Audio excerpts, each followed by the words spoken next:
episode of the Post Shift podcast. This one sort of dawned on me because I've been seeing a lot of things. I've been having my own supply chain issues when it comes to ordering stuff from the BC Liquor Board, but I also know this is not something that is just here in BC, but it's countrywide. I've seen fantastic photos from Montreal of people being able to get tequila or mezcal, like literally whole walls of agave spirits just not there. Just the cheap, nasty mixtos at the very bottom of the shelf, and they've sort of spread that out and put cases everywhere and posted articles about it. So we're sitting down chatting to Jon Smolensky today from Sovereign. He's a founder and CEO. He's a very good friend of mine. I really want to get down this because I've been friends with Jon for a really long time since he started Sovereign, and I've always known the struggles of being a small brand representative. Not just here in Canada, but across the North America, and being a champion for small brands. And being a champion for small brands is already difficult enough. It's already a niche. And then you throw in a pandemic, then you throw in the Suez Canal getting jammed up, then you throw in supply chain issues, then you throw in like massive staffing shortages, and all of a sudden being a champion for small brands seems even more ridiculous than it did when you didn't have all those things thrown in. So I want to welcome Jon. I'm going to give him the floor today to really chat about small brands. Thanks for joining me, buddy. Hey, thanks for having me. It's nice to catch up. Nice to say hi to everybody. We have been friends for a long time. I love friends. Let's not start telling people too long, because I keep going gray and you still stay nice and chocolate brown beard, and I go grayer and grayer. I appreciate it. It's yeah. It's the game, yeah. So let's kick it off, because when you started Sovereign, I know that even myself, I was just like, you were at Hawkesworth at the time. You had a pretty good job at Hawkesworth. You're making good bank, and then you go and start a agency specifically designed to champion the small brands that you're passionate about. What was the flame that started all this? Oh, I mean, that story is sort of hilarious. Like, Sovereign started as a back of the napkin idea behind the bar. Actually, before I was at Hawkesworth, when I was still at George Ultra Lounge, and we just had the Olympics, and we had all the friends in the industry come bartend with us during Van Ock, and Nico De Soto and Ola Carlson, and and David Gregg, who actually stayed in the country, and myself and Sean Layton and Bryant Mao were behind the bar at George, and it was just a maelstrom of a whole bunch of ideas. And sort of afterwards, I remember cleaning up the bar with Sean one night. And we were talking about, I think he just brought some Coke Americano that someone had brought from Seattle during a stay for the Olympics. And he's like, oh, why can't we just get these things in this country so we can do the things to make the cocktails that everyone else is making here when they ask for the ingredients that we don't have for a guest shift? And I'm like, I'm allowed to swear. I'm like, fuck it. I'm just going to do it. I'm just going to do it. I'm going to do it. I have a background, like a decent background, and really privileged to have some knowledge in economics and stuff like that. So I just did it. And now 10 years later, we're here. But to put it in perspective, in 2012, like, we sort of laugh now because we've got a bunch of kids working with us and stuff like that, and they complain about getting even more esoteric, crazy shit that we'd be like, in 2012, it was difficult to get Luxardo Maraschino. It was difficult to get Green Chartreuse. It was difficult to get. I remember I saw a post recently that Nick Nimeth commented on about Aperol hitting the market. I remember when China and Ramazzotti hit the market, and it was like, oh my god, look what we got. And this is literally less than 10 years ago, where the cocktail scene was like, the cocktail culture is really rolling, and every post Olympics, that sort of stuff. And we were like so excited that we could get Aperol. And we were so we could actually make last words. And now there's Aperol advertisements everywhere, right? Exactly. And you're right. Like, I don't think we should turn this into like a back in our day Statler podcast. But yeah, that was within 10 years. 10 years ago, where there was no Aperol or Cynar in this country. Mm-hmm. There's a few things along the way that have really changed to make that happen, and now we're here. I mean, that was before there was Campari Canada. So well, it's PMA. Let's chat about pre-COVID, because you have an affiliation and a passion for small brands, and you've built a lot of small brands up, Los Siete Misterios and Kosh and stuff like that. Why do you go? Because really, when you think about it, like 9 times out of 10, when you start a business like yours, you would pick up 3 or 4 big brands that you know are going to get ordered everywhere. Every bar's going to have it. Every restaurant's going to have it. Every liquor store is going to have it. And it's going to put a roof over your head and keep the lights on. But you tend to lean into, I'm going to pick up this very small, unknown mezcal brand or pisco brand and try and make it as big as possible in Canada. I want to say it's counterintuitive, but like, what draws you to what is that small brand? And apart from like just being able to give your mates and all your friends and all the people in the industry all the cool shit that you know that they're asking for, on a purely, on one side the entrepreneurial side, the business side, and on one side the passion side, how do you balance out these small brands, and what is the driving force behind picking up these small brands and pushing them in the market? Well, I think there's always been a method to the brands that we bring in, and you know, when I started this off, I was on an island by myself. The big companies were not interested in on-premise focused spirits. They couldn't figure out that, you know, the bar revals and the you know, the cold rooms and the kefir bars of this country could actually generate serious numbers. Mm-hmm. And so, you know, they were more concerned about, you know, cheap value brands at nightclubs, and that's what pays the bills, and that's what still pays the bills.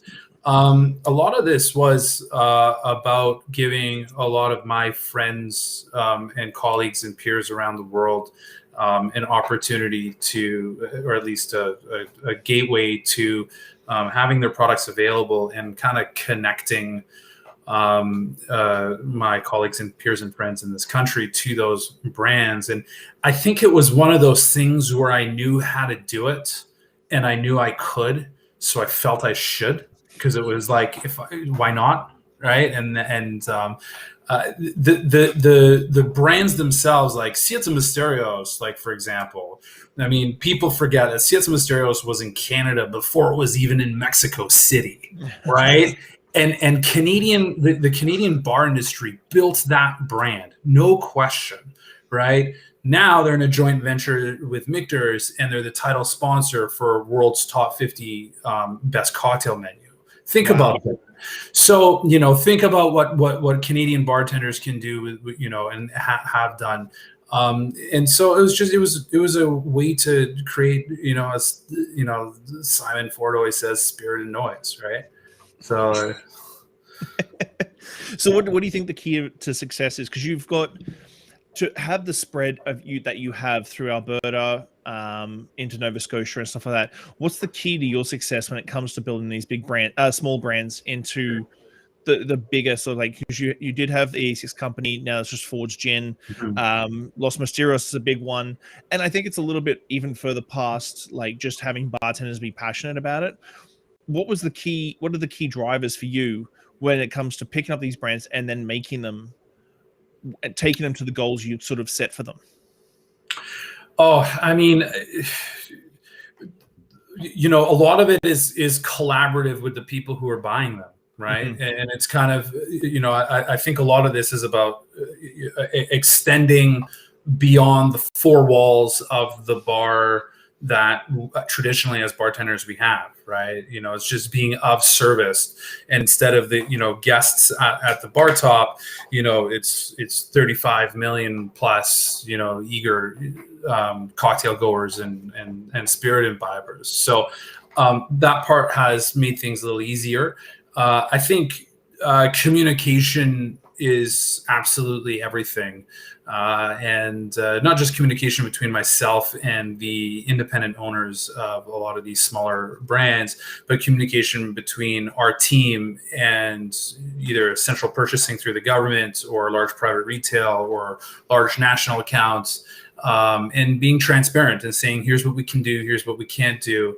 When we screw up, we're gonna say so. But we're also going to help manage your expectations. And I think building that trust and just kind of being honest about it and not making anything weird along the way, and just being still here after 10 years has meant that we're very trustworthy. We do as we say, and that means that we're easy to work with. And I think as long as you're being easy to work with, people want to work with you. And does that count for the government liquor stores? Most people that are listening to, if you're in the US, they have their 3-tier system and multiple systems per state. But for us, it's very government run driven, apart from Alberta and a few other provinces. But does the government, running with the government, bring up even more issues into getting listed and stuff? Because I know that you really celebrate whenever you get listed in the BC liquor stores. Obviously, it's a fantastic thing. But do you find that the government has become a little bit more open to listing some of the more esoteric things that you do bring in? Well, they absolutely have. It depends on the province. Ontario has become really leaned into some of these smaller niche categories. BC's coming along, but the thing with government retail is you can almost look at it, akin to something like Costco or Walmart if you're listening from the US, right? This is the largest, most powerful distribution channel that could possibly exist, and in some places, people forget that there's no the distribution in Canada is monopolized, right? We're not distributors. It's not like the US. So yes, we don't have to worry about trucks and warehouses and receivables and stuff like that. But what you trade is that government control, and so it is a bottleneck. And the moment that you get into large-scale government retail channels is the moment that you can start driving economies of scale, reducing your marginal costs. Your freight costs go down, and you can run almost even higher margins because you have more outlets to sell to, and that can make a huge difference when it comes to price. And so we really celebrate those. And then in Canada, because the government is they're in the money making business. They're not in the booze business. They're in the money making business, right? What they want to see from smaller brands or smaller independent agents, whichever, is the ability to perform within the parameters that they've set out. And if you do so, they'll say, okay, well, you did well here, so I guess we'll what else do you got? Okay, well, we'll give this one a go. Okay, well, because you're a good agent or you're good at your work, we trust you, right? And that's why the bigger companies or the bigger agencies or importers in Canada will have carte blanche to be able to fast track stuff straight to stores because they're a known quantity, right? And that's one of the challenges I think that smaller independents have. And that's why I think, creating this family, the sovereign family, right? It's a bit collaborative. If you can remember that, Siete Misterios' strength actually helps Ford's gin, right? It's sort of it's hard to wrap your head around, but it does make sense when you're dealing specifically with the government. And I think there's it's just sort of like how Costco or Tesco in the UK works, or Walmart, right? So let's fast forward a little bit to March last year. You've already got up and down. I know that there was a little bit of issues getting stuff out of Mexico just before the pandemic hit, like late 2019. Actually, it might have been a bit sooner than that, because I remember trying to get some more stuff at Cafe Mexico back in the day.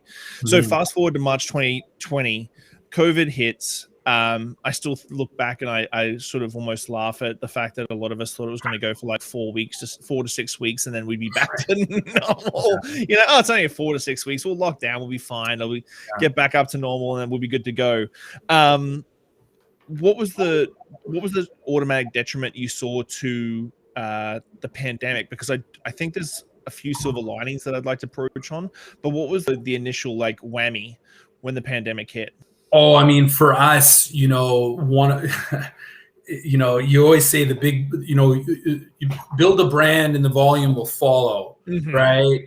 And then how do you get help by building the brand? Well, you get your, in my case, all my friends, like the people who are bartenders on it, right? But a lot of brands, their genesis or the nucleation point is oftentimes on premise.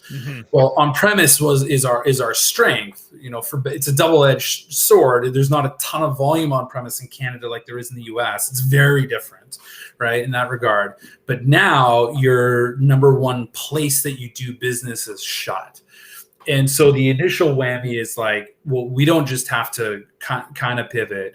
We needed to get stronger on, in retail anyway.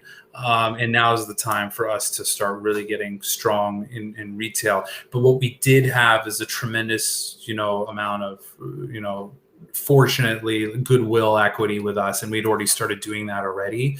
So, and I think that put us into a better position than a lot of the other Canadian-owned independents that were out there. Yeah, it was definitely very fluid at the start. And you're right. Everyone thought that this was only going to be a couple weeks, right? So there was no shortage of people drinking. It's just the product mix changed and where they were buying changed. And all of a sudden, the importance of understanding how distribution channels work within this country became paramount. Did you see a lot of people moving over to your more boutique brands while drinking at home? Because I know that Campari had a bit of a shortage coming up because everybody started doing Negronis, and obviously once you start doing Negronis, and the Mezcal Negroni is only 2 steps away from that. Did you find that surprised a few of your brands like blew up on the retail side of things? I would say whoever had the most marketing dollars would win, was winning, and they're still winning, right? Whoever could get the best shelf placements, whoever could get the sharpest POS, whoever could get into the magazines, and that's in the beginning, by the way. That's very different than now. Yeah. What's happening now, right? But in the beginning, it was how do you digitally activate your brand so you can get in front of the widest audience ever.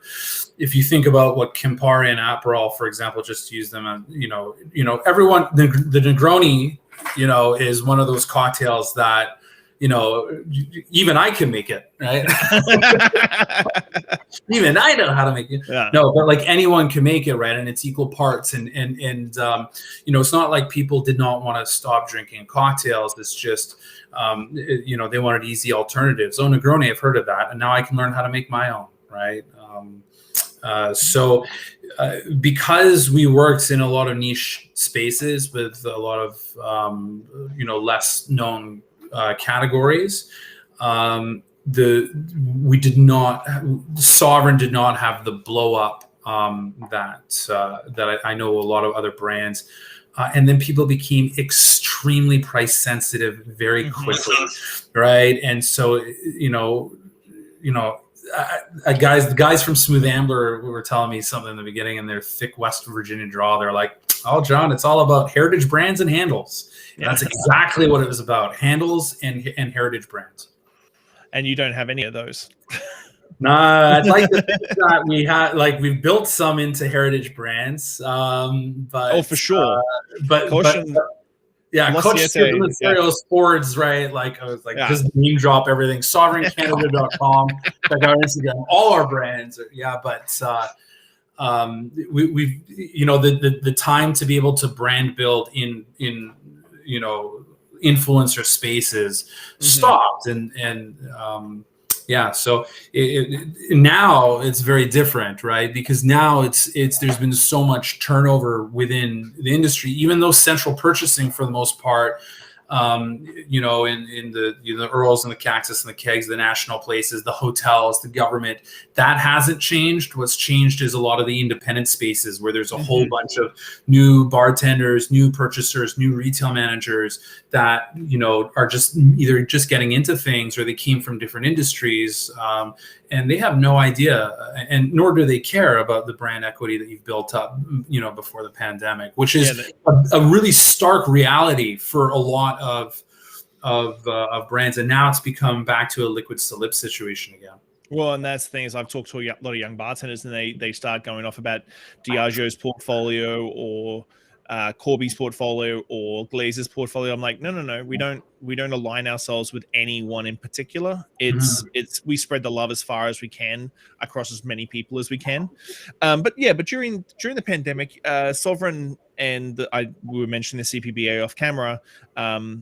You guys did a fair bit of digital, like, seminars and touching to make sure the industry was still in the loop and continuing to sort of still nurture the industry the way you were when we could travel and when we could actually sit at people's bars and enjoy ourselves. Yeah, I mean, I think,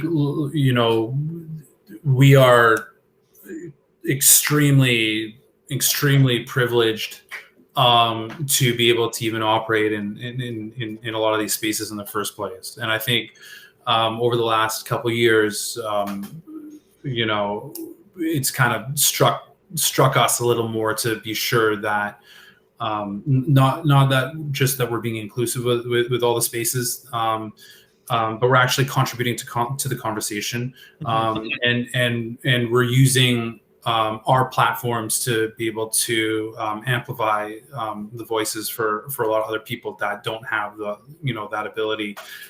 Community means 100%, not 99.9%, right?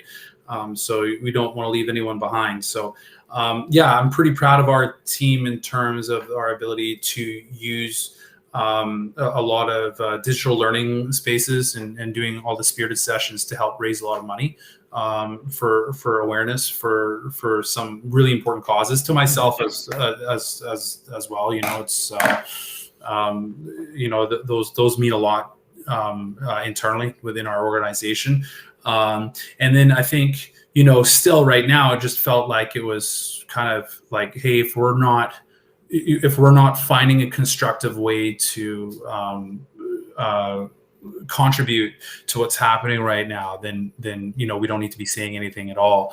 And then along the way, we got to learn about a lot of different things, and still be able to connect with the people that we care about, and the brands that we care about across the country, and actually internationally. I think we didn't expect the digital spirited sessions or the online spirited sessions to take off and have such an incredible following, and it did. So we've put a pause on it for now, because there's other things that we're working on, and coming out of the pandemic, there's a lot of moving spaces, but it was nice to see that program be successful. And to be honest with you, it wasn't me per se; it was all the ladies. It's, of course, right. Sovereign is really run by all the way, like Deja, Lauren, and their work putting all that stuff together. It's great. It's been great. So let's get into something that you really are like raring to talk about, and I am too, because I've seen that, as I said in the intro, I've seen a lot of people complain about like not being able to get XYZ, and I've had my own issues with small little brand, like big brands that are relatively still niche but big. I feel we came out of this pandemic in BC especially really, really quick. Like we had the patios sort of start in April. A lot of people pretty much built patios that were almost the same size as their inside. So they were still gaining those same sort of sales and volumes and stuff like that. But then all of a sudden it's like, okay, indoors this is going, no more spacing. And over a 6-week period, we went from 50% capacity to full capacity with patios and everything else.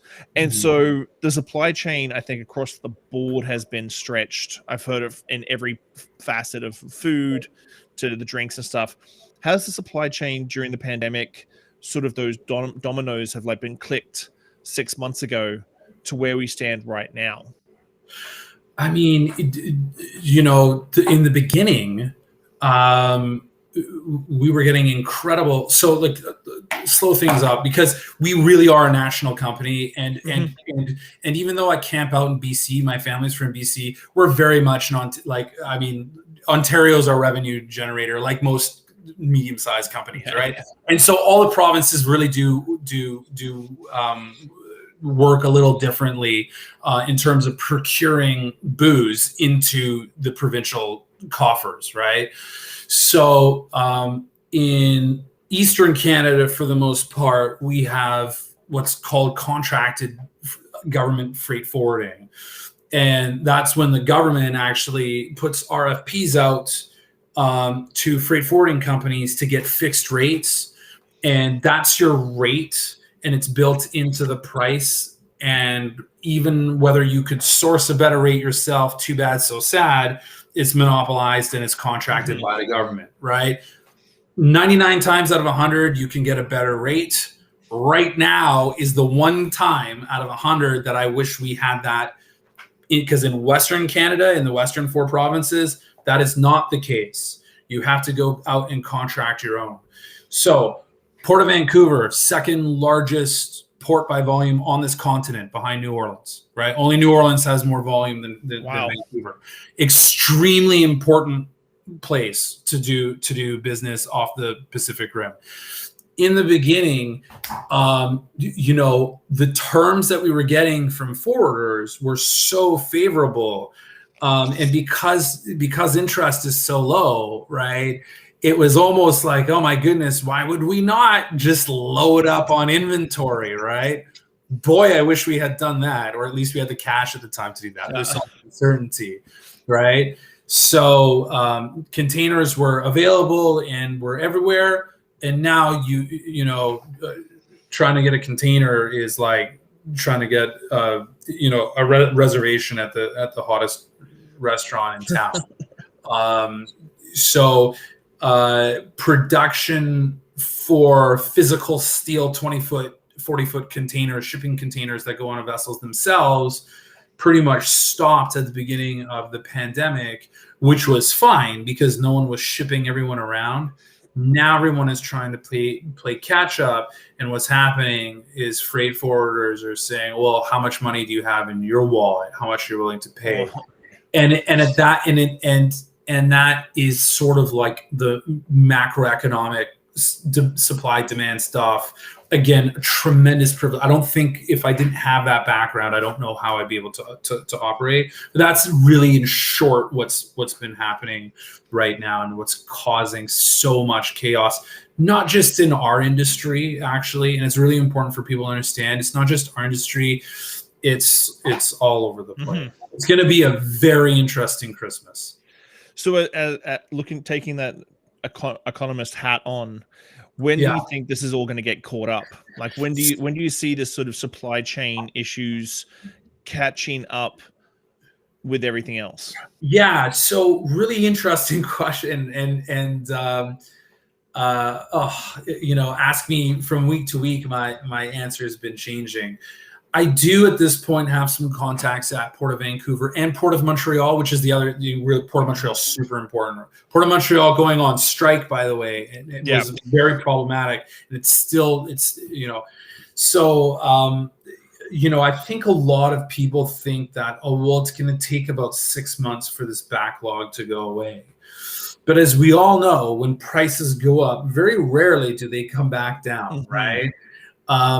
So there's some interesting stuff that's going on. It depends on how much government intervention that actually takes place. Like I saw Biden has now sent the Department of Justice out to go look at antitrust stuff from shipping companies, because there's just not enough shipping companies that are out there, so they can sort of name the price. I suspect that that's probably, again, more lip service, and we'll continue to see more lip service than anything else. In terms of freight lanes returning to normal, I would say probably 6 months at the earliest.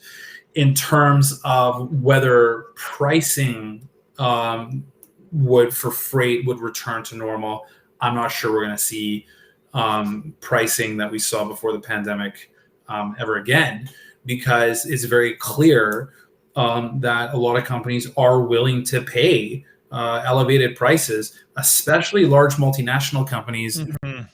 liquor companies in Canada, frankly, and this is like let's be honest, they're not trying to make profit in Canada. They're looking at generating revenue and market share. So then, as a small brand, and I think that's kind of what you wanted to talk about, what do you do? Is Canada even worth it right now? So, and then that's a great segue. Like we've talked about pre-pandemic, how the brands, how you sort of built them, how we sort of got them rolling, that sort of thing. The adaptation of the government liquor stores really picking them up and sort of making the movement, bartender supply.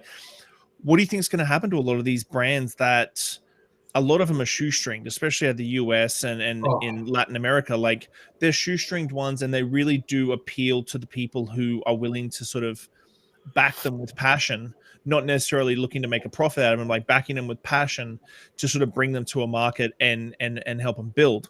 So what do you see these small brands that I feel like we've had really great economic times for smaller brands to sort of get started, entrepreneurs to really build things, the 2 years before the pandemic or the 5 years before the pandemic, and we've had this influx of craft whiskey and craft mezcal, especially craft mezcal and agave spirits. Where do you see that these small brands sort of, are you going to see a lot of them liquidated over the next 2 years? Well, I think there's a huge difference right now between domestic manufactured small brands and imported brands into Canada from other countries, and it's you have to even from the customer side, the way those businesses operate are so different. They're really two separate conversations. On the other hand, there's only so much space on a shelf for a lot of these smaller brands. Right now, domestic independent brands are in a fantastic situation to push out some of the smaller imported brands, and that's hard for me to say as someone who primarily works with smaller, imported brands. Not just because they get to operate off of the Canadian dollar, everyone wants to buy local, but they don't have to worry about the same freight and logistics challenges that a lot of the smaller independents do. So a lot of them are going to have a pretty big decision to make on whether or not they want to be here or not right now. One thing a lot of people always forget is there's not that many people in this country. There's more people in California than there is in Canada. And so how do you really ramp up volume? So there's a bit of a feast or famine thing. The other thing too is it's going to be up to us. And I say us as if like I'm wearing the bartender hat somehow, but I'm not, but you are, right? And it's going to be up to some of these decision makers to say, hey, do you know what? I really believe in this category. I really believe, shameless plug to Earls with Avoa Cachaça, for example, right? They said, we want to be leaders with cachaça. We're going to put a cachaça cocktail on the menu. We want to show Canadians and people across the country how incredible cachaça can be and what cachaça is supposed to taste like a stay bottle cachaça. And they've done it. And they are, and because of their bandwidth, their purchasing power, right? They're doing so much for the category, right? Which is incredible. So those sorts of decisions are going to have an enormous impact on some of these smaller brands, right? So it is up to us in a sense, in terms of I guess we'll be the selectors of what stays and what goes. Because I don't think there's a lot of space right now for smaller independent niche brands to sit around on the consignment side. Because there's not we're the amount of the back bars are kind of getting squeezed out and going down, right? So do you think that obviously we've got a little bit of difference here in BC now that we have wholesale pricing? Do you think a lot of the small brands are going to get priced out of the market before we even talk about market share? And we've discussed this on a few brands. We've talked about you should bring up this one. You're like, well, Shawn, just give me a second. You go tap tap tap tap tap tap tap tap tap, and you're like, and that's how much a bottle will be. I'm like, fuck, why is that bottle that much? Yeah, and it's like there's conversations I've had and have had to have, and it's the privilege is don't screw it up long enough and don't have any weird skeletons in your closet. And people come to say, hey, John, what do you think of this? Well, I'll be very honest. There's a lot of brands that think that Canada is a good idea. And unfortunately, the dollars and cents say, oh, this is not idea at this time.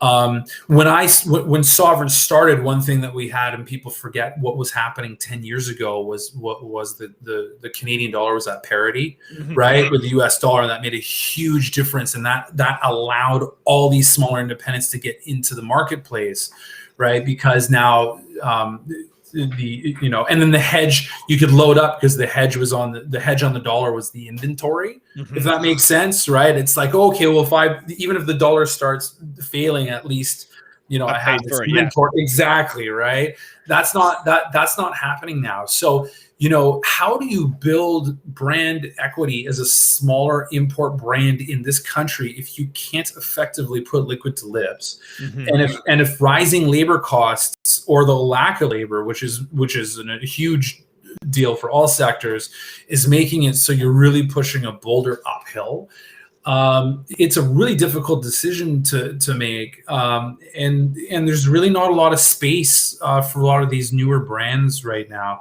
Unfortunately, I think we might see some brands say, "Fuck it, we'll we'll figure out Canada later."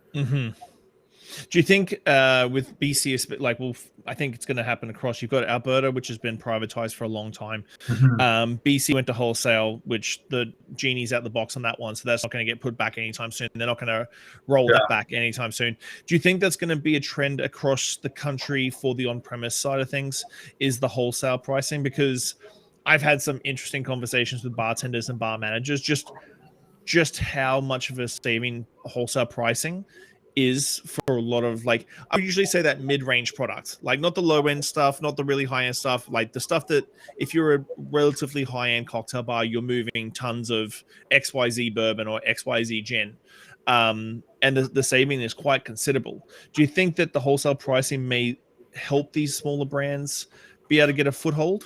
I mean, it can't hurt. I think the entry into market for each of the provinces is a little different. The wholesale retail split that exists, and you're just talking about British Columbia in particular, right? The fact that there was already wholesale price, and that retailers, the on-premise was simply buying at the fixed retail price when they could have bought at the wholesale price, and it would have made zero difference to how much provincial tax markup dollars that the province was getting, was significant. So the thing is in British Columbia, it was already set up for that to happen. I think the pandemic just fast forwarded that. In other provinces, what unfortunately what people in Ontario and Quebec are saying, there's wholesale price, that doesn't even make sense. It's speaking Greek to the provincial liquor boards, because there is no wholesale retail split in the first place. And they don't have private liquor stores. Not only do they not have private liquor stores, but the model, the cost model itself, is based on licensee discount, right? And remitting back the HST, or in some provinces the PST. And I know might be boring speak, but I think that's but so it's like, oh, we want wholesale pricing. It's like, well, that's actually the wrong words to use, and those words matter, and that's why this is not going to go anywhere unless you understand what the challenge is. The Saskatchewan and Manitoba are interesting what they've done, and I think it's worthwhile to know that both those provinces are now offering a provincial tax markup discount to distillers and breweries and wineries that are within certain production levels, and in some cases those discounts are significant. And they're not limited to Canadian brands, which is great. To take, some of our brands in Saskatchewan are cheaper because of this markup discount than any other province in Canada. So I think there's some credence to that, and that's kind of smart. That's a really hard one for the provinces to enforce, and I don't think those two, they know how to. Manitoba just implemented it last year, but I think you're going to start seeing. It's not like the provinces. If they're in the money making business, right? So it's like, okay, well, maybe if we kind of create more avenues to market, right, we'll continue to generate more tax revenue, instead of having brands say, hey, do you know what, I don't even want to worry about Canada because of the, supply chain stuff right now. So I think we might see more creative stuff like that. Even if we go to Ontario for a second, things like gin shop and whiskey shop and rum shop, they're all responses to the fact that there was a bottleneck and there was no private sector in the first place. The LCBO now is talking about getting rid of consignment warehouse space based on case volume, which would be massive, right? If they actually did that. So there's definitely a lot of deregulation that's happening as liquor policy becomes a little more public facing. It'll take some time though, right? Big machines move slowly, and that doesn't the actual landed cost or the actual supply chain crisis that's happening right now is still taking precedent over some of these changes. So if I physically can't get agave to either Port of Vancouver or Port of Montreal because of what's happening before you even land to Canada, what does wholesale price even matter? Right. This is very true. So I don't want to take up too much more of your time. Let's give it 6 to 12 months from now. Let's blue sky it. What do you see for Sovereign? What do you see for the small brands that you represent, or small brands in general in Canada? What would you like to see over the next 6 to 12 months? Sort of, what do you foresee for the next 6 to 12 months for these small brands?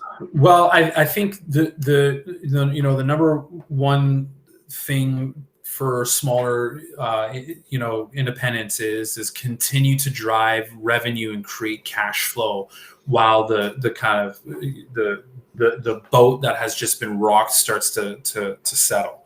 So for us, that's what we're doing. We have a lot of incredible brands in our portfolio.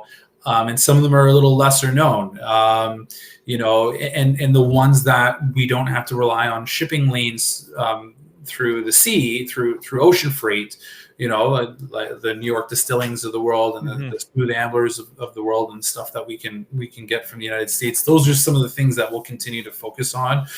I see more and more brands kind of get creative in terms of finding alternative revenue streams. And, we talked during the pandemic about diversifying your revenue streams, how important it was for on-premise and bars and restaurants to do that. It is now critical for brands, smaller brands, to be able to do that. And some of them have done so beautifully, right? Like look at, domestically in Canada, look at Sheringham, for example, and what they've done with that, right? Some of these brands figuring out how to do RTDs effectively, or possibly bringing different SKUs into their portfolio and finding those alternatives to continue to create cash. That'll be the number one thing. 6 to 12 months from now, I hope that we're not talking about when is the mezcal coming, or when is the Pichata coming, or when is the Pisco coming, and we actually know that it's going to be 4 to 6 week lead times instead of 6 to 8 month lead times with freight forwarders, sometimes telling you the truth and not telling you the truth. And hopefully deregulation, which is a trend. It's trending in Canada, liquor deregulation. That's a good thing. That's not going anywhere. I think there is a lot of reason to be optimistic, but for everyone who during the pandemic was like, buy local, buy independent, buy small, right? It's now that's the time to do that, right? It's now. There's no more subsidies. There's no more handouts. Now is the time to support independent and local and small business, I think. Well, thank you so much for your time, man. That was awesome. I hope that got some of that tension off your chest about there's no room for cynicism in our industry. I have to find a silver lining and find a way. And honestly, man, like we're so privileged, and we're in such a better situation than most. And I think that's the number one thing to understand is how can as hospitality professionals, how can we be of service to our community as a whole, not just within our industry? So 100%. Awesome, my friend. Well, I will see you this weekend. Cheers. Yes, absolutely. Yeah. Fun circumstance. Thanks for you so much for your time, man. Bye. No